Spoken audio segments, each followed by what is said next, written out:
हलकी तुला दाखवतो जत्रा MHJ Unplugged. हा इम्प्रोव्हायझेशन मला माहितच नव्हता, हा वर्डच माहित नव्हता इम्प्रोव्हायझेशन. आम्ही साड्या नेसून डोक्यावरती मोडे घेऊन CST वरून यशवंतराव चव्हाण नाट्यगृहात जायचं. मग ते मोडे घेऊन त्याच्यात काहीच वाटायचं नाही. आम्ही खूप एन्जॉय करायचो ती गोष्ट. मलाही आधी खूप कॉम्प्लेक्सेस होते, पण मी ते नंतर मोडत गेले. शाळेमध्ये असताना डबा खाऊन झाल्यावरती ते बेंच असायचं, त्याच्यावरती मुलींना वाजवायला सांगायचं आणि मी नाचायचं. तर मग आम्ही मीटिंगला भेटलो आणि तेव्हा मला सगळे दिसले. कोण होतं, बरेच सगळे म्हणजे नमाताई, पाशादादा वगैरे, आणि मला गौऱ्या दिसला. बोलू शकतो आपण म्हणजे okay. He is part and parcel of Hasya Jatra and we all are proud of it. Yes. पण एका पॉइंटला मध्ये तू तो शो पण सोडला होतास ना? कोणता? आधी जो सोडलं नव्हतं, मला काढलं होतं. नमस्कार, मी अमित फाळके. MHJ अनप्लग्ड मध्ये तुमचं मनापासून स्वागत. आणि ह्या पॉडकास्ट सिरीजचा हा एपिसोड आहे वनिता खरात स्पेशल. आज महाराष्ट्रामध्ये मराठी, हिंदी आणि वेगवेगळ्या भाषांमध्ये उत्तम उत्तम भूमिका करून तू प्रत्येकाच्या घराघरामध्ये सगळ्यांची फेवरेट वनिता म्हणून. Thank you thank you thank you thank you. आजही तो दिवस आठवतो ज्या वेळेला महाराष्ट्राच्या हास्यजत्रेच्या कॉमेडीचे जहागीरदार या कॉम्पिटिशन मध्ये तू जिंकलीस. येस. टीव्हीवरती वनिताला वेगवेगळ्या कॅरेक्टर्स मध्ये अत्यंत इझिली शिरताना लोकांनी बघितलंय. पण वनिता खरात वरळी कोळीवाड्यातनं आज लग्न होऊन लोंढ्यांची सून होईस तोपर्यंतचा प्रवास. पण मला पर्सनली हा प्रश्न विचारायचा, तुझ्या घरची परिस्थिती काय होती ही मला खूप जवळनं माहिती. मी माझं घर समुद्राच्या कडेला म्हणण्यापेक्षा समुद्रात आहे. सो आमचं बाथरूम नाही म्हणता येणार, मोरी. माझं 10 बाय 10चं घर आहे अजूनही वरळी कोळीवाड्यात, आणि त्या मोरीचा पाईप डायरेक्ट समुद्रात असतो. ज्या वेळेला खूप आधी बांध नव्हता घराच्या मागे, ज्यावेळेला खूप भरती यायची तेव्हा त्या मोरीतनं पाणी बाहेर यायचं आणि वाळू यायची आणि कपाटं सगळी खाली असल्यामुळे मग पुस्तकं भिजायची सगळं. मग ते आमचं असं काही आता सवयीचं झालंय, म्हणून मग आम्ही ते काढत बसायचो पाणी आणि फेकायचो वगैरे. म्हणजे 26 जुलैच्या पावसाच्या वेळेला घरात एवढं पाणी होतं आणि आम्ही काहीच करणार नाही. आम्ही वाट बघत बसलो होतो की कधी जाणार हे पाऊस, कधी थांबणार, पाणी कधी जाणार, आणि नंतर तो सगळा चिखल आपण कसा घरातनं बाहेर काढायचो. एकदा आमचं घर आत्तेनंतर भिंती झाल्या, आधी ते असं झोपडी होती ती. आणि मला एकदा आठवतंय, शाळेत जाण्यासाठी आम्ही तयार होत होतो आणि जेवायला बसलो होतो आणि लाट आली आणि ती अख्खं तुटलं होतं सगळं. काय सांग? हो. आपण हे नव्हतो कधी, हे हा, नव्हतं. हे कोणालाच माहित नाहीये, मी कधीच ते सांगितलं नाही, मला ते आवडत नाही सांगायला फार. बट ही आठवलं मला पटकन, आणि आम्ही ते असं तुटलं होतं आणि मग आम्ही खूप घाबरलो होतो. आणि मग पुन्हा ते बांधलं आणि मग नंतर ते भिंतींचं झालं हळूहळू. आई माझी घरकाम करायची आणि बाबा ड्रायव्हर होते एका ठिकाणी. आणि पण मी ते बालपण खूप एन्जॉय केलंय, कारण चाळीत जी माणसं भेटतात ती आपल्याला जगात कुठेच भेटत नाहीत. आणि मी हास्य जत्रेत जी पात्र साकारते ती तिथूनच आलेली सगळी पात्र आहेत. त्या भाषा, तो बिनधास्तपणा माझ्यात जो आहे, मी जी बिनधास्त आहे, मी तिथूनच माझ्यात ते सगळं मुरत गेलंय. तिकडचे सण, खेळ, दिवस आम्ही त्या समुद्रावरती खेळायचो. ती चप्पी, पतंगी, काय गोट्या, टप्पर, सगळं दिवस जायचा. लपाछुपी, गल्ल्या तर इतक्या होत्या, तुला खोटं वाटेल, आमच्याकडे एवढी एक गल्ली आहे आणि मी त्याच्यातून अजूनही जाऊ शकते. काय बोलते? हो, खूप गल्ल्या. हो, एवढी गल्ली आहे, खूप गल्ल्या. गांगरू शकतो माणूस तिथे आल्यावरती. माझ्या घरापर्यंत यायला तुला 5-10 वेळा आल्यानंतर कळेल की ही गल्ली वनीच्या घरी जायची. पण ते आम्ही एन्जॉय केलं खूप.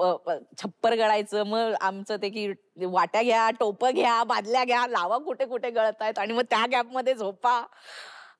नंतर ते 1+1 केलं, मग वरची खोली भाड्याने. ते खूप लहान, त्यामुळे ना मी कुठेही ऍडजस्ट होऊ शकते. माझं असं नंतर मित्र वाढत गेले, मित्र परिवार वाढत गेला, त्यांची मोठी मोठी घरं बघून म्हटले, बापरे, एवढ्याशा घरात, एवढ्या मोठ्या घरात तुम्ही एवढीच लोक राहतात. किंवा अमेरिकेत गेलो तर त्यांचं घर बघताना हे काय घर आहे, हे कुठलं घर आहे, आणि एवढ्याच्या तुम्ही दोघंच राहता का? पण त्या घरात आम्ही 10 जण जरी राहायचो, पण ती मज्जा खूप वेगळी होती. सगळे एकत्र असायचे. आता ते मला ते बिल्डिंग मधली सिस्टम आवडत नाही. ती दरवाजा बंद करून मी माझ्या समोरच्या राहणाऱ्या माणसाला 10-10, 20-20 दिवस भेटलेच नाही. म्हणजे माहितच नाही माझ्या समोर कोण राहतंय किंवा हाय असं नाही. आम्ही बसले काय सगळ्यांच्या घरातलं सगळ्यांना सगळं माहित असायचं. मला तुझ्या डोळ्यात तो आनंद दिसतोय. पण त्यांनी काय होतं ना की त्या सगळ्या ह्या सगळ्याचा अनुभवाचा या सगळ्यामुळे आज ही वेगवेगळी कॅरेक्टर साकारताना तुला किती फायदा होतो? खूप. मग कबीर सिंग ते चिकी चिकी बुम बुम, मामी ते लहान मुलगी, अशी प्रचंड व्हर्सिटाईल रेंज आणि तेवढाच इंटरेस्टिंग प्रवास. हा प्रवास नेमका कसा सुरू झाला? कॉलेज पासून का शाळेपासून? अगदी मला आठवतं शाळेमध्ये मी असं काही एकांकिकांमध्ये किंवा शाळेतल्या ज्या ऍक्टिव्हिटीज असतात त्याच्यामध्ये मी एवढा भाग नाही घेतला. पण माझ्यात काहीतरी करायचं होतं. ते आता काय म्हणू त्याला, खरा शब्द किडे अंगातले असं म्हणेन मी. आता चुकीचा बरोबर शब्द. ते नेहमी बाहेर यायचे. काय वर्गातल्या मधल्या सुट्टीत आम्ही खूप फन करायचो. शाळा कुठली? आधी 1ली ते 7वी आदर्श नगर आमच्या इथे वरळी. आदर्श नगर वरळी. नंतर महात्मा ज्योतिबा फुले कन्या शाळा दादर. 11वी 12वी एमडी कॉलेज. अच्छा, 11वी 12वी एमडी. तिथे मी असं काही केलं नाही. माहित नाही तेव्हा मित्रांमध्येच आम्ही एवढे रमलो होतो की काही करायचं तेव्हा नाही केलं. आणि एमडीत ऍडमिशन असून मी नाटकात काम नाही केलं. कमाल म्हणजे मी का नसेल केलं मला आत्ता प्रश्न पडतो. पण तेव्हा आम्ही मित्रांमध्ये कट्ट्यावरती टाइमपास करण्यात आयुष्य चाललं होतं छान. पण मग 13वीत मी कीर्ती कॉलेजला ऍडमिशन घेतलं आणि तिथून युथ फेस्टिवलसाठी वर्गात विचारायला येतात की कोणाला इंटरेस्ट आहे का या सगळ्या गोष्टींमध्ये. तर मला तो आधीपासून होताच. 11वी 12वी मध्ये ढुंकून बघितलं नाही एक्स्ट्रा करिक्युलर ऍक्टिव्हिटी, फक्त बाकी टाइमपास? नाही, एकदा गेले होते मी वरती गच्चीवर, कारण गच्चीवरती रिहर्सल्स होतात तिथे एमडी कॉलेजला. पण मी तेव्हा घाबरले असेल कदाचित. मी घाबरणाऱ्यातली मुलगी नाही कधीच मला, पण तेव्हा घाबरले. हा म्हणजे मला हे एवढं सगळं पहिल्याच दिवशी इम्प्रोव्हायझेशन मला माहितच नव्हतं. हा वर्डच माहित नव्हता इम्प्रोव्हायझेशन.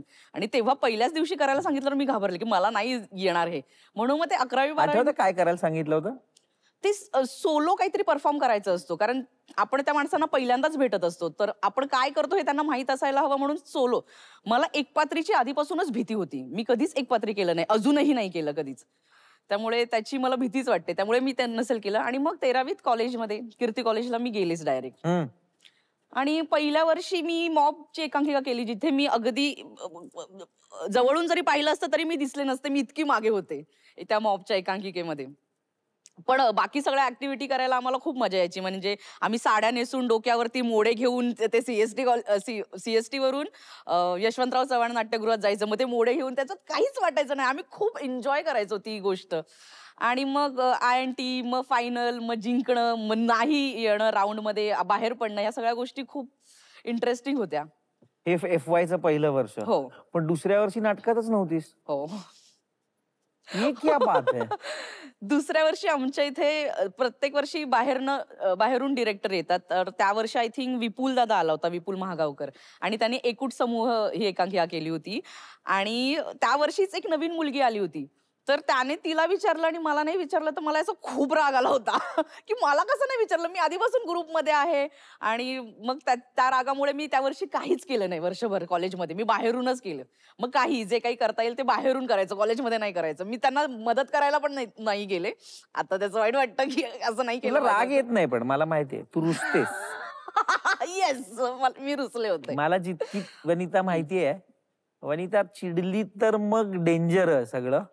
पण ती शक्यतो चिडत नाही, रागवत नाही, रुसले होते मी. आणि मग त्या वर्षी मी काहीच केलं नाही कॉलेजमधून. मी बाहेरूनच केले. मी बघायला जायचंय कॉलेजची एकांकिका. आता वाईट वाटतं ना? आता वाईट वाटतं, कारण त्या एकांकिकेत माझा खूप जवळचा मित्र काम करत होता, रोहित माने सावत्या. रोहित माने सावत्या डेले. आणि अगेन मग तिसऱ्या वर्षी मी आले पुन्हा कॉलेजमध्ये. आणि म्हणजे मी कॉलेजमध्ये होतेच. आणि कॉलेजमध्ये नहीं तो गोली मार दूंगा ही आमची त्यावेळीची खूप हिट ठरलेली एकांकिका आम्ही त्या वर्षी केली. आणि त्या वर्षी सगळीकडे सगळी बक्षीस सगळी. आणि त्याच्यात मी आणि सावत्या लीड परफॉर्म करत होतो, मुख्य भूमिकेत होतो. आणि आम्ही खूप दौरे केले महाराष्ट्रभर, गोवा. त्या वर्षी पुरुषोत्तम करंडक पहिल्यांदा मुंबईत झालं होतं, कारण पुण्यातच व्हायचं. आणि त्या वर्षी पण मुंबईतून आमची एकांकिका पहिली आली होती आणि मला रसिका जोशी कारण ते ट्रॉफी मिळाली होती आणि मला खूप भारी वाटलं होतं कारण मला त्या खूप आवडायच्या. पण तसं बघायला गेलं तर वनी घरामध्ये काहीच या क्षेत्राची बॅकग्राऊंड घरात नाही, कुठेच नाही, फॅमिलीमध्ये गावात नाही, मागच्या पिढ्या काढल्या तरी कुठेच ह्या काही बॅकग्राऊंड नाही. ते माझ्यात कुठून आलं मला माहित नाही. पण जेव्हा पहिल्यांदा त्याच्यामुळे आईला किंवा बाबांना घरी सांगितलं की आता मी नाटकात काम करते, म्हणजे ऑफकोर्स मॉब मध्ये काम केलं असेल तेव्हा कदाचित फक्त सांगितलं असेल की बाबा काय नाटक आहे मी करते वगैरे, पण जेव्हा इतकं मोठं कॅरेक्टर मिळालं आणि पहिला मोठा लेंथचा रोल मिळाला तेव्हा घरी सांगितलं असेल, ते आठवतं का आणि काय रिएक्शन होती?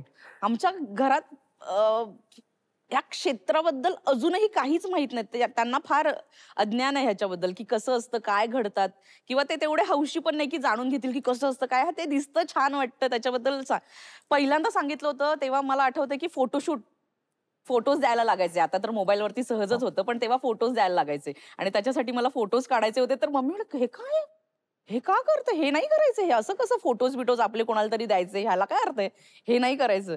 तर मला खूप म्हणजे खूप चिडचिड, मग असं अरे मला करायचंय, मला आवडतं हे. कारण मला आठवतं की मी ह्या क्षेत्रात आले नसते तर मी काय केलं असतं मला माहित नाही, कारण मला दुसरं काही येतच नाही. तेव्हा पण धतिंगिरी करायची खूप, तेव्हा पण भाईगिरी, हो हो, गुंडागर्दी गुंडागर्दी वगैरे असं नाही, पण धतिंग खूप केलं. कारण आमच्या शाळेमध्ये माझ्या 4 मैत्रिणी म्हणजे मी धरून आणि आमचा ग्रुप होता आणि आमची सॉलिड वट होती.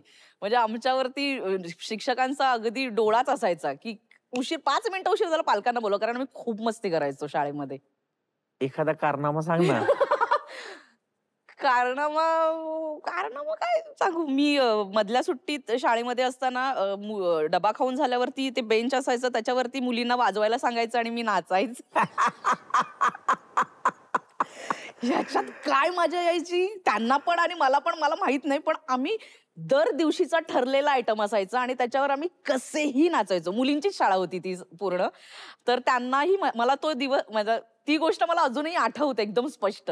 तर ते करायचो आणि एकदा हे करताना मॅडमने पाहिलं होतं. तर मला माहित होतं की आता हे खूप राडा होणार आहे आणि हे रडारड होणार आहे. असेल की बरं ठीक आहे ऐका. घरी गेल्यावरती मग धुतलं होतं मला. आम्ही कायम महाराष्ट्राच्या हास्यजत्रेच्या सगळ्या टीम मध्ये म्हणतो ना, आमच्याकडे काही अशा मुली आहेत ना ज्या ठार वेड्या आहेत, त्यातली ही एक ठार वेडी मुलगी. मी स्पेशल गोष्टींकडे आता येणार आहे. बापरे काय. आणि स्पेशल गोष्ट तुझ्या आयुष्यातली पहिली अशी मला वाटते ती म्हणजे कॉलेज नंतरचा नाटकाचा प्रवास आणि पहिलं नाटक श्रीबाई समर्थ. येस, हो, पहिलं नाटक श्रीबाई समर्थ, ज्याच्यात तिथेच समीर दादा पहिल्यांदा भेटला मला. येस, श्रीबाई समर्थ मध्ये निर्मितीताई होत्या, अरुण काका, अरुण नलावडे, समीर चौगुले, मनमीत पेम आणि मी, 5 जणांची. आणि माझं पहिलंच नाटक होतं त्यामुळे, आणि इतक्या मोठ्या लोकांबरोबर, इतक्या मोठ्या कलाकारांबरोबर मला ती संधी मिळाली होती. राजेश देशपांडे ते डिरेक्ट करत होते. आम्ही त्या दौऱ्यामध्ये जी मजा, दौऱ्यांमध्ये, प्रयोगांमध्ये, स्टेजवर प्रयोग सुरू असताना जी मजा केली मी ती तुला सांगूच शकत नाही. ते बेस्ट डेज होते माझ्या आयुष्यातले. काय एक्झॅक्टली व्हायचं गवने की म्हणजे वेगवेगळ्या शहरांमध्ये तुम्ही दौऱ्यासाठी प्रयोग करताय, नवीन नवीन माणसं येऊन भेटतायत, ह्या सगळ्याची काहीच पहिल्यापासून माहिती नाही, नुसतंच ऐकलंय किंवा रिहर्सलच्या वेळेला किंवा हे सिनियर दादा मंडळी येतात तेव्हा सांगतात ना प्रयोगात काय करशील, या दौऱ्यात असं झालं. ते ऍक्च्युअली जेव्हा तू एक्सपिरियन्स करायला लागलीस तेव्हा असं झालं की आता हेच कंटिन्यू करूया, का कधी असं वाटलं नको बाबा हे अभिनय बिभिनय सगळं सोडून देऊया?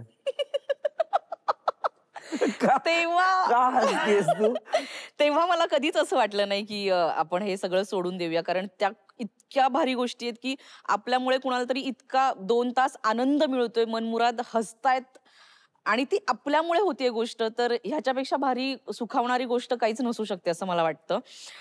तेव्हा मी ते सगळे दिवस खूप एन्जॉय केले. आत्ताही मला नेहमी हेच वाटत आलंय की आपण गर्दीतला भाग नाही व्हायचा, आपण गर्दीपेक्षा वेगळे आहोत, आणि मला हीच गोष्ट खूप आवडते माझ्या आयुष्यातली. आपण कुणीतरी वेगळे आहोत, आपण गर्दीतला भाग नसतो. आपल्याला बघायला लोक येतात आणि ते आपल्यासाठी टाळ्या वाजवतात, आपल्यावर प्रेम करतात, आपल्याला 2-2.5 तास बसून बघतात. ही खूप भारी गोष्ट आहे. पण त्याच्या व्यतिरिक्त मला असं वाटतं कधी कधी की आपलं क्षेत्र खूप अनप्रेडिक्टेबल आहे. म्हणजे त्याची काही शाश्वती नाहीये कुठल्या गोष्टींची. त्यामुळे किंवा किंवा किंवा खूप स्पर्धा आहे, खूप स्ट्रेस असतो, खूप ताण असतो. दिवस-रात्र आपण शूट करतो. तर मला कधी-कधी असं वाटतं, की या स्पर्धेत मला नाही राहायचंय. मला दर दिवशी प्रूव्ह करायचंय, तर कुणाच्या तरी पुढे जायचंय. ही स्पर्धा नकोय मला माझ्या आयुष्यात. त्यामुळे मला असं वाटतं, की हे सगळं सोडून कधीतरी मी माझी एक कारव्हॅन तयार करेन आणि ती घेऊन मी जगभर फिरेन. त्याच्यातच माझं घर असेल किंवा काही आणि त्याच्यातच मी फिरेन असं मला वाटतं कधी-कधी. तर मला असं वाटतं, की किती छान. किंवा मला असं वाटतं, की निसर्ग मला खूप जास्त आवडतो किंवा निसर्गावर माझा खूप विश्वास आहे.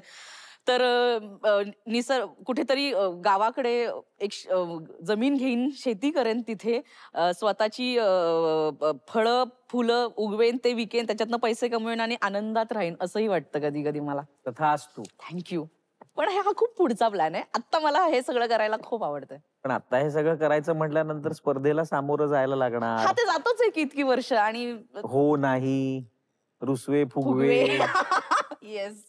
काय करणार आता त्याला? ते आपला कामाचा भाग आहे पार्ट आणि अँड पार्सल आहे. हो आणि मी ते करतेच आहे. मी त्याच्यात कधीच मागे जात नाही किंवा मला कधीच असं होतं की अरे यार हे काय आहे असं असं होण्यापेक्षा म्हणजे असं की नाही हे आपला कामाचा भाग आहे आणि मी ते करते नेहमी. येस.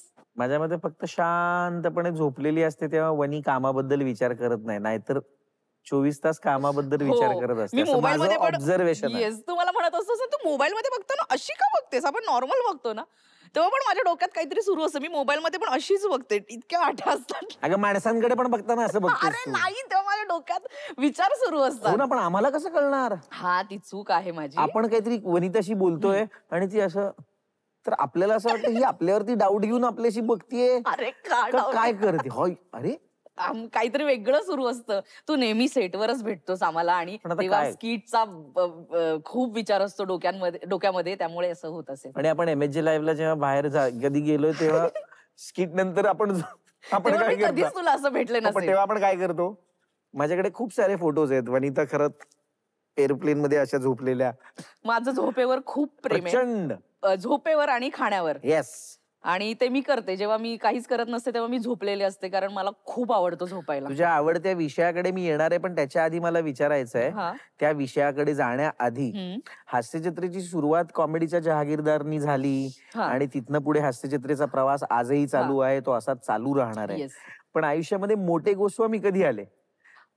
मी 19 वर्षांची होते तेव्हा मी मोठे गोस्वामी सरांचा तेव्हा ते नुकतेच निर्माते म्हणून आले होते कॉमेडीची बुलेट ट्रेन एका नावाचा वेगळ्या चॅनल वरती तेव्हा ते कॉमेडीची बुलेट ट्रेन नावाने शोज हो. करायचे आणि तेव्हा ते मला पहिल्यांदा भेटले होते. एकांकिका जस्ट करणं थांबवलं होतं मी आणि मला कळलं होतं की बुलेट ट्रेनचं ऑडिशन आहे आणि खूप पाऊस धो पाऊस पडत होता. म्हणजे मी नसतेच गेले कारण मी वरळीवरून हो. इथे मीरा रोडलाच होतं ते मोनाज स्टुडिओ आहे तिथे एलोरा स्टुडिओला आणि खूप पाऊस पडत होता त्या आणि प्रचंड लाईन होती त्या ऑडिशनसाठी. खूप लाईन होती. मला असं की ह्या लाईन मध्ये मी सगळ्यात शेवटी उभी होते. अगदी मला आठवतं मी गेट वरती एकदम सगळ्यात शेवटी त्या भिंतीच्या खाली अशी पाऊस पडणार नाही आपल्यावरती म्हणून पावसाचं पाणी आपल्यावर पडणार नाही म्हणून भिंतीच्या खाली उभी होते आणि मला तिथे प्रसाद दादा भेटला होता. प्रसाद दादा पण त्या ऑडिशनला आला होता. तर दादा बऱ्यापैकी त्याचं नाव होतं एकांकिकांमध्ये त्यामुळे मला माहित होतं की दादा सिलेक्टच होणार. आपलं काय मला काही कळत नव्हतं आणि मी काही प्रिपेअर पण केलं नव्हतं. माझ्याकडे काही स्क्रिप्ट पण नव्हतं आणि माझा एक मित्र मला भेटला त्या लाईनमध्ये सचिन नावाचा. तो म्हणाला की काय केलंस वने तू काही केलंयस का? मी म्हटलं मी नाही केलंय. तू काही केलंयस का? तो म्हणे नाही मग आपण करूया का दोघं मिळून? तर तिथे रॅन्डम जे सुचलं ते आम्ही तिथे केलं परफॉर्म आणि ऑडिशन संपलं. आणि मग सगळ्यांची नावं अनाऊन्स झाली. काहीतरी 15 का 20 जण तिथे सिलेक्ट झाले होते आणि सगळ्यात शेवटचं नाव माझं अनाऊन्स झालं होतं. आणि तेव्हा मला आठवतंय गोस्वामी सर बसले होते समोर ऑडिशन घ्यायला मोठे आणि मी त्यांच्याकडे बघूच शकले नाही. मी त्यांच्याकडे न बघताच परफॉर्म केला पूर्ण वेळ कारण मी खूप घाबरले होते. स्किट हा फॉर्म पहिल्यांदा माझ्या आयुष्यात तेव्हा आला होता. त्याच्या आधी मी सगळे बघतच होतो आपण फू बाई फू, कॉमेडी एक्सप्रेस माझे खूप आवडते शो आणि सगळे आवडते कलाकार होते. त्यांना बघतच त्यांचे सगळे म्हणजे नंदकिशोर चौगुले, कमलाकर सातपुते या सगळ्यांना बघून पॅडी दादा, अरुण काका, समीर दादा, नमाताई, विशाखाताई यांना बघतच मोठे झालं होतं. त्यामुळे तो सतत ते शो असायचे टीव्हीवर. त्यामुळे ते बघणं झालं होतं आणि तेव्हा सर पहिल्यांदा भेटले मला आणि त्याच्यानंतर 10-12 वर्ष आम्ही आहोतच एकत्र. तुझं लाडका कोण आहे, मोठे सर का गोस्वामी सर? अरे असं नाही सांगू शकत, मला दोघेही खूप आवडतात. दोघांबरोबर माझं वेगवेगळं ट्युनिंग आहे. तरी तरी पण थोडस जास्त. मला माहितीये उत्तर, पण मी तुझ्याकडनं मला नाही, थोडस कमी थोडस जास्त त्या दोघांबद्दल होतच नाही. प्रत्येकाच्या आयुष्यात योग्य वेळी योग्य माणसं आली पाहिजे. ते माझ्या बाबतीत झालं. माझ्या आयुष्यात योग्य वेळी 2 अतिशय हुशार माणसं माझ्या आयुष्यात आली आणि त्यांनी अक्षरशः माझा हात पकडून मला इथपर्यंत आणलं आणि मी इथे बसले आज. पण एका पॉइंटला मध्ये तू तो शो पण सोडला होतास ना? कोणता? आधी जो सोडलं नव्हतं, मला काढलं होतं. पण आता मी तुला प्रश्न विचारला, सोडला, तसं म्हणायचं हो सोडला. नाही. बिचारी प्रेमाने म्हणते नाही मला काढलं. काढलं होतं कारण मला तेव्हा जमत नव्हतं. म्हणजे आताही जमतं असं वाटत नाही मला. म्हणजे तू कसली भारी आहेस. Thank you.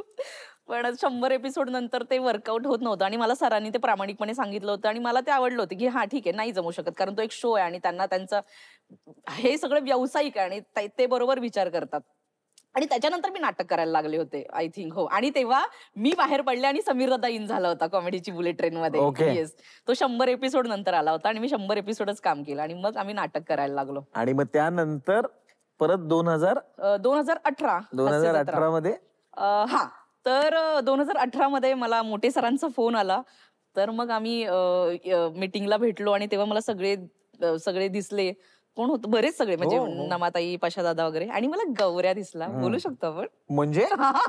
Okay, he is part and parcel of Hasya Jatra and we all are proud of it. Yes, गौऱ्या भेटला मला आणि मला कळलं की गौऱ्याची आणि माझी पेअर आहे आणि मला खूप मज्जा आली कारण गौऱ्याला मी खूप वर्ष ओळखत होते. एकांकिकांमध्ये स्टार होता गौऱ्या आणि पण आम्ही कधीच एकत्र काम केलं नव्हतं आणि गौऱ्या भेटला आणि म्हटलं भाई आता ऑन करूया, कारण स्पर्धा होती आणि स्पर्धा म्हटलं की आपसुकच आपल्याला भीती वाटत राहते कारण आपल्याला नेहमीच कोणाच्या तरी पुढे जायचं असतं.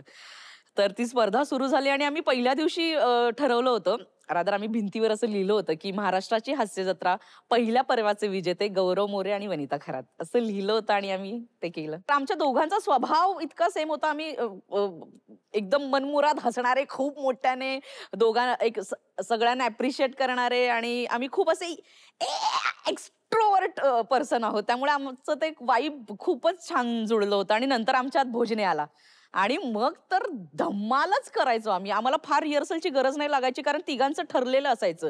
आम्ही 2 रिहर्सल मध्ये पण, म्हणजे रिहर्सल स्वतःची डोक्यात सुरू असायची पण 2 चक्रीमध्ये पण होऊन जायचं आमचं. पण मग हास्य जत्रा चालू असतानाच कबीर सिंग मिळवलास, कसं मिळवलं ते पिक्चर? मी प्रॉपर ऑडिशन देऊन, मला मुकेश छाबरा कास्टिंग कंपनी मधून फोन आला होता ऑडिशनसाठी. एक मैत्रीण त्यांच्या ऑफिसमध्ये काम करायची, तिने माझं नाव सजेस्ट केलं होतं त्याच्यासाठी. थिएटर मधनं काम करणारी अशी मंडळी आहे आणि मी तो सीन तिथे परफॉर्म केला होता त्यांच्या ऑफिसमध्ये, तो पळण्याचा सीन, आणि तेव्हाच त्यांचं डन झालं होतं की हे. आणि मग सेकंड मीटिंग संदीप रेड्डी वांगांबरोबर झाली आणि मग त्यांनी मला विचारलं होतं की तू अर्जुन रेड्डी पाहिलायस का? मी म्हटलं नाही, मला नाही माहित. म्हटलं गुड, नको बघूस, तू जे केलंयस ते उत्तम केलंयस. आणि मग ते कबीर सिंग झालं. मला माहित पण नव्हतं की त्या सीनला एवढं लोक डोक्यावरती घेतील. म्हणजे तो पिक्चर वेगळीकडे आणि तो सीन, मला केवढे मेसेजेस, केवढे कॉल, म्हटलं बापरे एवढं काय केलंय आपण. आणि त्या कॅरेक्टरमुळे नंतर पुढे जाऊन शाहिद कपूर बरोबर एक वेगळ्या कंपनीची वेगळी जाहिरात पण केली मी. एका इव्हेंट मध्ये आम्ही दोघांनी परफॉर्म पण केलं. एका मोठ्या अवॉर्ड फंक्शन मध्ये ते पर्टिक्युलर कॅरेक्टर तू परफॉर्म केलं. ती तुझं परफॉर्मन्सचं कौतुक आहे आणि आम्हाला सगळ्यांना त्याच्याबद्दल प्रचंड कौतुक आहे तुझं. थँक्यू. पण मला तुला सगळ्या भाषांमधले पिक्चर बघायला आवडतात ना? खूप आवडतात. आणि एस्पेशली साऊथ फिल्म. हो. पण त्या स्टिरिओटिपिकल कॉन्सेप्ट बद्दलचा तुझा एक वेगळा टेक आहे ना साऊथ इंडियन पिक्चर्सच्या बद्दल? येस, मला साऊथ इंडियन पिक्चर त्याच्यामुळेच आवडतात की सगळ्या भाषां, म्हणजे साऊथ मधल्या सगळ्या भाषांमध्ये नाही पण काही भाषांमध्ये तिकडचे हिरोईन्स, हिरोज आपल्यासारखे जनरल सर्वसामान्य माणसांसारखे दिसणारे असतात, म्हणून कदाचित तिकडच्या लोकांना ते जास्त आवडतं. आपल्याकडे सौंदर्याच्या बाबतीत लहानपणापासूनच आपल्याला दाखवलेलं असतं की एक गोरा रंग, एक छान बांधा, एक छान उंच, हेच सौंदर्य आपल्याला तसंच दाखवलेलं असतं. त्यामुळे आपण लहानपणापासून बघताना असं की नाही, मला असं व्हायचंय, मला हिच्यासारखं दिसायचंय, मी नाही, हे छान नाही, अशी मी कोणाला आवडणार नाही. असंच आपल्यावरती बिंबवलेलं असतं आणि म्हणून आपण सौंदर्य त्याच दृष्टीने बघतो. मला असं वाटतं की मलाही आधी खूप कॉम्प्लेक्सेस होते, पण मी ते नंतर मोडत गेले. ह्या क्षेत्रात आल्यानंतर मला असं वाटलं की मी वेगळी दिसते आणि मी जशी आहे तशी मी खूप सुंदर आहे, हे मी आधी स्वतःला सांगितलं. आणि मला तेच वाटतं प्रत्येकाच्या बाबतीत, की प्रत्येकाने स्वतःला आपण जसे आहोत तसं एक्सेप्ट करणं खूप जास्त गरजेचं आहे. आपण सुंदरच असतो. आपली उंची कमी आहे, आपले दात बाहेर राहिलेत, आपल्याला केस नाहीयेत, आपल्याला टक्कल पडलं, याचा अर्थ आपण सुंदर नाही आहोत, तर असं अजिबात होत नाही. आपण सुंदरच असतो. आपण विचारांनी सौंदर्य खूप वेगवेगळ्या गोष्टींमध्ये असतं. विचारांचं सौंदर्य असतं, आपल्या बघण्याचं, दिसण्याचं सगळ्यात सौंदर्य असतं. आपण फक्त गोरा रंग हा सौंदर्याचं काय म्हणतात, मला हे शब्द नाही सुचत आहे, व्याख्या नाहीये. म्हणून मला ती लोक जास्त आवडतात, कारण ती आपल्यासारखी वाटतात. आपल्या आता मी हे खूप काय म्हणतील, काय बोलतेस, पण माझ्यासारखी दिसणाऱ्या मुलीवर प्रेम नाही होऊ शकत का? तर अशी लव्ह स्टोरी आपण पाहिलीच नाहीये मराठीत. त्यामुळेच आपल्या सगळ्या ह्याच्यातल्या हिरोईन्स, हिरो एक ठराविक दिसणारे असतात. आपल्याकडे काही वेगळं अटेम्प्ट होत नाही. त्यामुळे मला साऊथ इंडियन मध्ये मला विजय सेतुपती खूप आवडतो, कारण तो नॉर्मल दिसतो आणि तो हिरो आहे त्यांचा. मला नित्या मेनन खूप आवडते, कारण ती स्टिरियोटाईप ह्याच्यामध्ये नाहीयेत. म्हणून मला ते सिनेमे खूप आवडतात. म्हणजे आपल्या सगळ्या टीमकडनं तुला खूप खूप सदिच्छा आहेत की लवकरात लवकर आम्हाला तुझा मेन लीड मध्ये आलेल्या फिल्मचं पोस्टर बघायचंय. येस, तुम्ही बघणार आणि लवकरच हे आम्हाला बघायला मिळेल. थँक्यू. मला इतकं भारी वाटतं ना तुझ्याशी गप्पा मारताना. पण मित्र मैत्रिणींमध्ये पण रमते, नातेवाईकांमध्ये पण रमते, कारण मला माहितीये तू सासू बरोबर पण फुल टाइमपास व्हिडिओ कॉलवरती गप्पा मारत असते, आई बरोबर पण फुल टाइमपास व्हिडिओ कॉलवरती गप्पा मारत असते. मित्र मैत्रिणींबरोबर तर म्हणजे राडा घालते. तुझं स्वतःचं युट्यूब चॅनल आहे, त्याच्यासाठी जोरदार कॉन्टेंट बनवत असते आणि खूप इंटरेस्टिंग कॉन्टेंट बनवतेस बाय द वे तू. थँक्यू. इनफॅक्ट आता मध्ये तुझा एक व्लॉग मी बघितलं, त्याच्यामध्ये अत्यंत मेहनत घेऊन सगळे ते गेम्स डिझाईन केलेले होते. I must appreciate. Thank you. Very nice content. Yes, YouTube सुरू करणं हे सुमितच्या डोक्यातलं सगळं आहे आणि त्याने सांगितलं की आपण करूया का. तर मी म्हटलं आता आपण जातच असतो फिरायला, कारण माझा खूप मोठा मित्र परिवार आहे. हास्य जत्रा तर आहेच माझ्या आयुष्यातला खूप महत्वाचा भाग. माझ्या कॉलेजचे सगळे मित्र आहेत, तर आम्ही असं फिरायला जात असतो. तर कॉलेजच्या मित्रांबरोबर वने कीर्ती कॉलेजचा वडापाव खाऊन अशोककडे खाऊन पैसे न देता पळून गेलात सगळे. कारण पैसेच नसायचे तेव्हा. पळून गेलात. पण मग काय, कोण कोण होती ही माणसं? मला नावं हवी आहेत. हेच आणि कोण असणार? मला नावं सांग. आपल्या हास्य जत्रेतला स्टार सावत्या माझा दीप्या नावाचा एक मित्र आहे, छोटी म्हणजे स्नेहल शिदम, आम्ही सगळे एकत्रच असायचो. पण मग आता एवढ्या वर्षानंतर अशोककडे वडापावच्या ठिकाणी गेल्यानंतर सांगितलं मीच ती पैसे कसं सांगणार? रोहित मानेला प्लीज फोन लावा. रोहित मानेला फोन लावलाच पाहिजे. रोहित माने, माने नमस्कार. यायला लागतंय, यायला लागतंय, जवळच्या माणसांसाठी यायला लागतंय माने. सरजी आलोय. प्लीज वेलकम वनिता खरात, यांचे कॉलेज पासूनचे जीवा भावाचे मित्र. काय काय पेटणे मी हाक मारते वनिता त्यांना. काही बोलते, काय बोलते? सावत्या, गुंडी, बबडी, छकुली, बाबू, काही पण बोलते. ही सगळी प्रेमाने घेतलेली नाव आहेत. माने काय सांगणार वनिता बद्दल? कीर्ती कॉलेजच्या आठवणींपासून सुरुवात करूया. येस.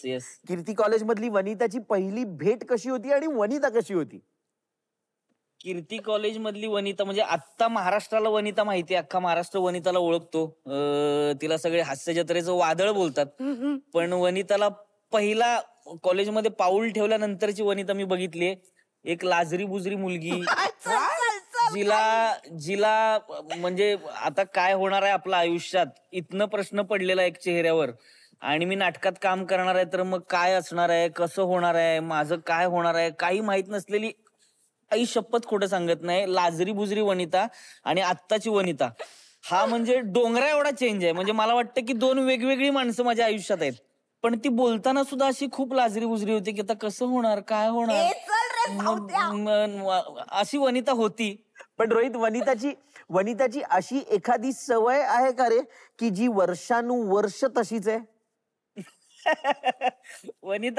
वनिताची सवय म्हणजे बस सावत्या जरा येते ना, सावत्या जरा ते आणून देतोस का रे जरा. अरे काय बसल्या बोलशील जागी सावत्या? माणूस हलतच नाही. माणूस बसला की बसला. तो हलत नसतो. हे आणून देशील का? 4 जणांना कामाला लावणार, ती अरे उठणार नाही. काही बोलशील सावत्या. तो जे बोलतो ते सगळ्याला तू अमान्य म्हणते का? हा मला असं एकदा बसला की मला कंटाळा येतो. बरोबर, तो काय चुकीचं सांगतोय? मान्य केलं. माझं सगळं सेट झालेलं असतं मग परत मला मान्य उठायला. केलं. पण आता आहे ना सावत्या असल्यावर मी कशाला काय करू? तो करतो सगळं मग. येस येस येस, तेवढं प्रेम आहे त्यामुळे काय त्यासाठी काही करू शकतो. आता तुझं लग्न झालं, माझं लग्न झालं, कॉलेजचा काळ संपला, आता आपण आपलं वेगळं वेगळं आयुष्य जगतोय. का मला सारखं कामाला लावतेस असं तू सांगत नाहीस तिला? नाही त्याच्याकडे ऑप्शन नाहीये कारण आम्ही आमच्या प्रश्न त्याला विचार नाही ना. आम्ही आमच्या पार्टनरपेक्षा आम्ही एकमेकांसोबत जास्त वेळ असतो मला त्यामुळे बोलायचं, त्याच्याकडे हा. ऑप्शन नाहीये. हा, माने, म्हणजे- तुमचं काय म्हणणं आहे याच्यावर? आणि तिचा हक्क आहे माझ्यावर तेवढा आयुष्यभरासाठीचा. सो माझ्यासाठी ती आधीची वेगळी आत्ताची वेगळी असं आयुष्यात कधी होणार नाही. तेवढा हक्क आहे तिचा, त्यामुळे ती तेवढं करूच शकते. बरं मला हा म्हणतो की मला हे सगळं बसल्या जागी हाती लागतं, ह्याला उठवायला मीच लागते. विचार त्याला झोपेत काहीच ऐकू येत नाही. त्याला 70 मिस कॉल द्यावे लागतात मग तो उठतो. नाही हे खरं रोहित पण माने, 70 मिस कॉल नंतर तुम्ही उठता? हो. त्याच्या बाजूला तू त्याच्या घरातनं कुठलीही गोष्ट चोरी करून घेऊन गेलास तरी त्याला काहीच कळत नाही. इतका गाढ झोपतो तो. म्हणजे या बाबतीत ती नॉर्मली बसलेली असताना अशी बसते, हे दे ते दे. पण तिला काम करताना काय होतं माहित नाही. तिच्या अंगात कुठली एनर्जी येते काय, म्हणजे देव करो आणि ही एनर्जी तिच्यात कायम राहू द्या. घरी असताना जी मुलगी आळसावलेली असते ती अचानक काय तिच्यात एनर्जी येते, कुठला लवचिकपणा येतो आणि कुठनं ती उड्या मारते आणि काय वेडी बाई आहे. बापरे सावत्या, मला रडायला यायला लागलं. वेडी बाई आहे खरंच. लव्ह यू ना. I love you. ए यार याचं नका खरंच रडायला यायला लागलं तर का नाही रडायचं? असं कोणी सांगितलंय आपण? म्हणजे मनापासून बोलतोय तो. मनापासून बोलते. I love you. Love you love you लय लव्ह पण रोहित, वनिताचा एक परफॉर्मन्स होता आणि वनिता पोहोचलीच नव्हती असा एक प्रसंग मला रिसर्च मधनं माहिती झालाय. हो हो. म्हणजे ती इथे कामच करत होती. म्हणजे आपण असताना कॉलेज टाइमला दादा आपण खूप एकांकिका आणि करत असतो आणि एक अडकलेलो असतो त्या विश्वात आपण एक सतत. सो मी तसं अडकलेलो होतो.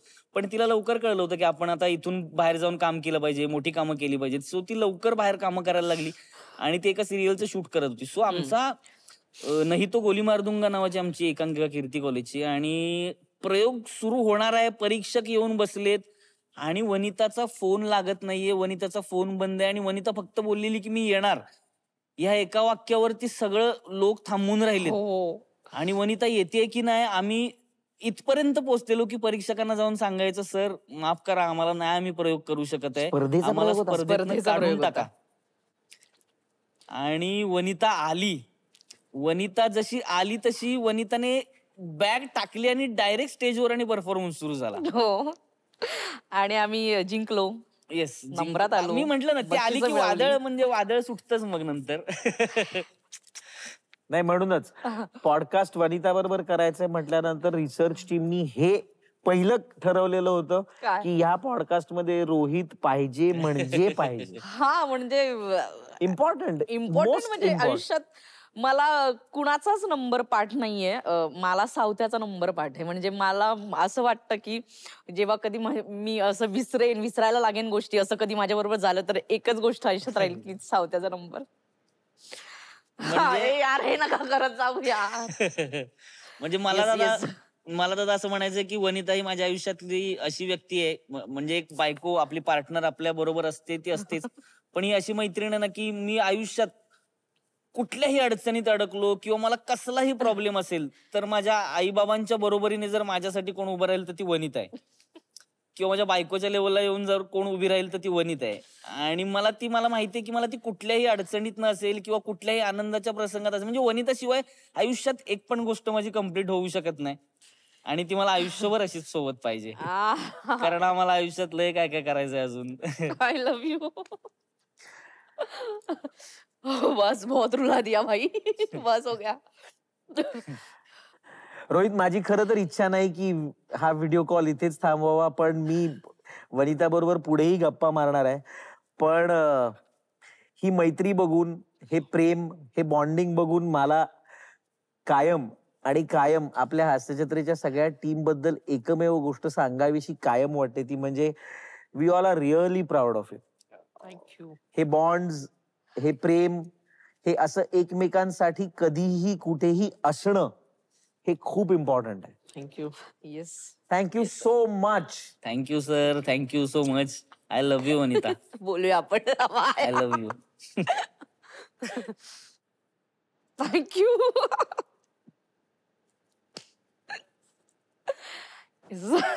काय माणसं कमवली बाळा. हो.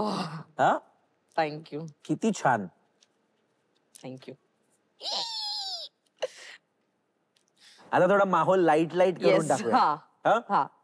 वनिता खरात यांच्यासोबत आता आम्ही सगळे मिळून खेळणार आहोत बझर हजर आहे.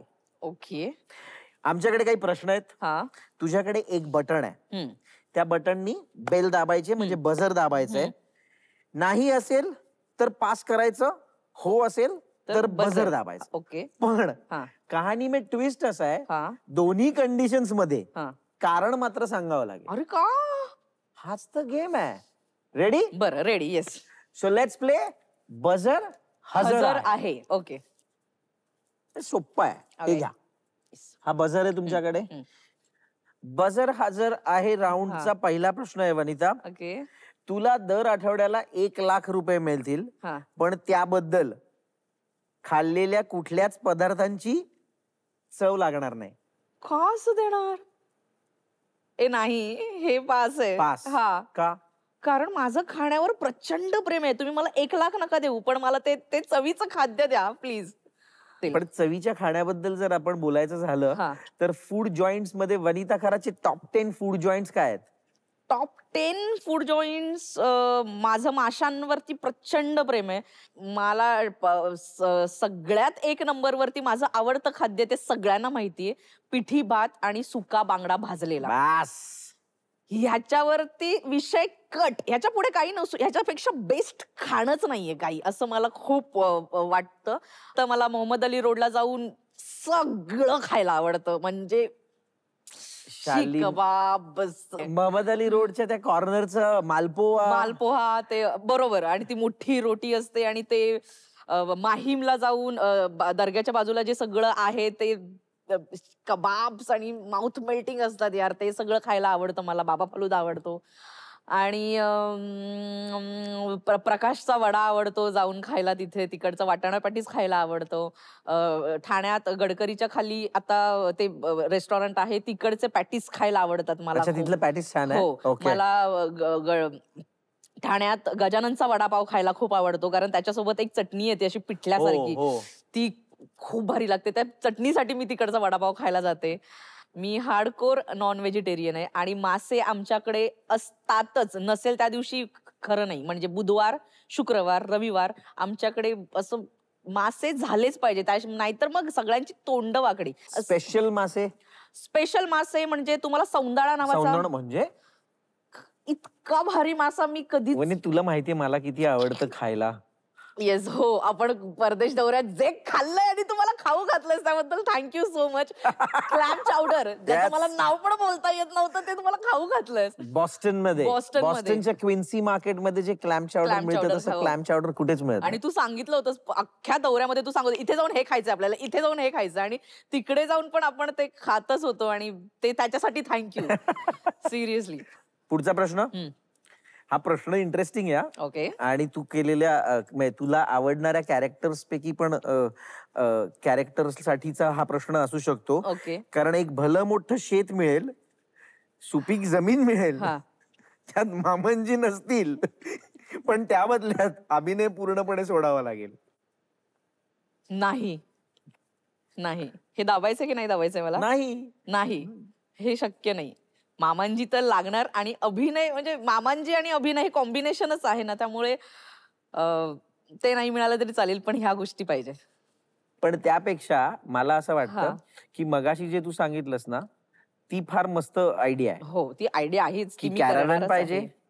ऍक्टिंग पण पाहिजे. करत राहायचं, हो. स्वतःची कॅराव्हॅन पण, म्हणजे मग ती कॅराव्हॅन दुसऱ्याच्या शेतात नेऊन उभी करायची आज हे शेत आपलं आहे असं म्हणून तिकडे मस्त मुक्काम करायचं आणि पुढे निघायचं. पुढे निघायचं आणि परत येऊन इथे काम अभिनयही करायचं आणि फिरतही राहायचं. मला खूप आवडतं फिरायला. मी खरंच मनापासून वाट पाहणार आहे तुझ्या फोनची वनिता, की तुम्हाला सांगशील अमित दादा आपली कॅरवन आली. हो यार, येस, नक्की नक्की. आणि आता शेवटचा प्रश्न, की अभिनयासाठी नॅशनल अवॉर्ड मिळेल पण स्वीकारताना स्पीच लावणीसारखं गाऊन द्यावं लागेल.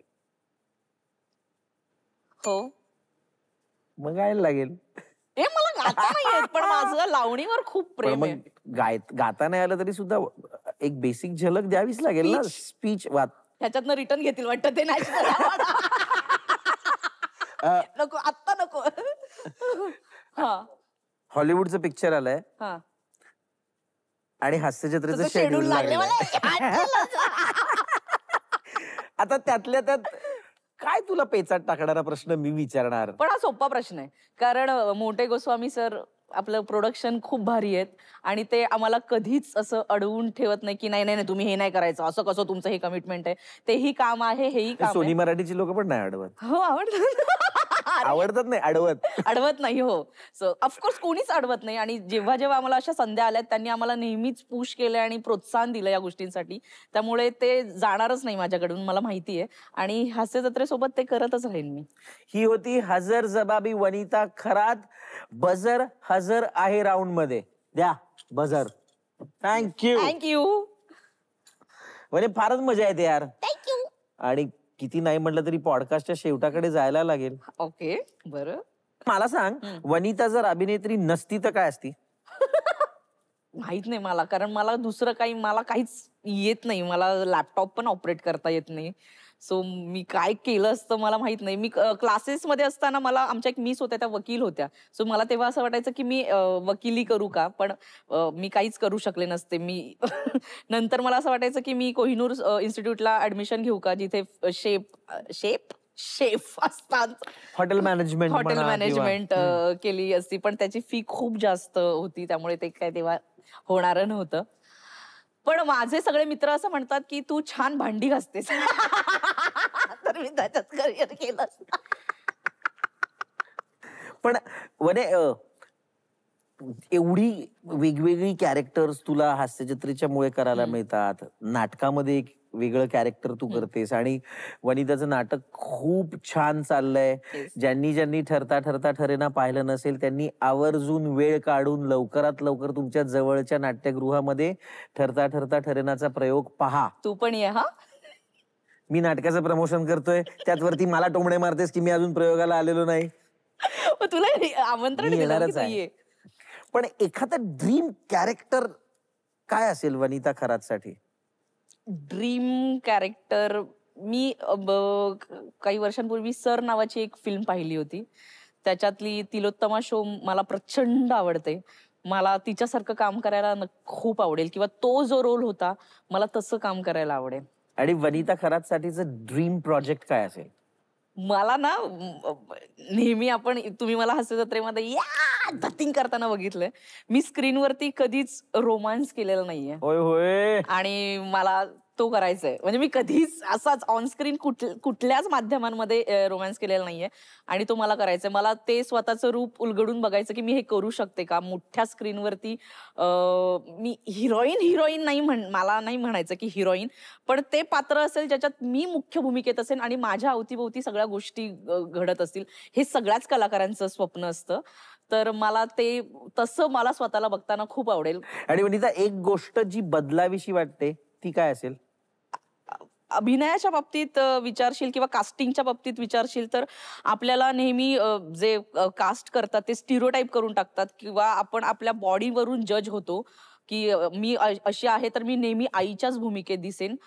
तर मला हे कास्टिंग डिरेक्टर्सना सांगायला आवडेल की तुम्ही तुमच्या कक्षा रुंदावा आणि तुम्ही कलाकारांना स्टिरियोटाइप न करता तुम्ही वेगवेगळ्या दृष्टीने बघा. तुम्ही दाखवा दिग्दर्शकांना की ही व्यक्ती अशीही दिसू शकते, हे पात्र ही व्यक्ती सुद्धा करू शकते. तुम्ही त्यांना सांगा आणि जर तो बदल घडला तर तो खूप मोठा बदल असेल. आणि पॉडकास्टचा शेवटचा प्रश्न, महाराष्ट्राची हास्यजत्रा काय आहे तुझ्यासाठी? बापरे, परत रडायचा प्रश्न विचारला. महाराष्ट्राची हास्यजत्रा माझ्यासाठी काय आता ते खूप क्लिशे उत्तर नाही द्यायचं की माझं आयुष्य आहे इथे, माझ्या आयुष्यातले खूप महत्वाच्या व्यक्ती आहेत इकडे. मला योग्य वेळी योग्य माणसं भेटली, सचिन गोस्वामी, त्यांनी मला हात धरून इथपर्यंत आणलं.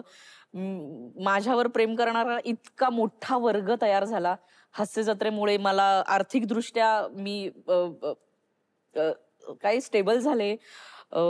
जे काही घडलंय माझ्या आयुष्यात, जी वनिता खरात तुम्हाला बघायला मिळते ती फक्त आणि फक्त महाराष्ट्राची हास्य जत्रामुळे एवढी मोठी ओळख मिळाली.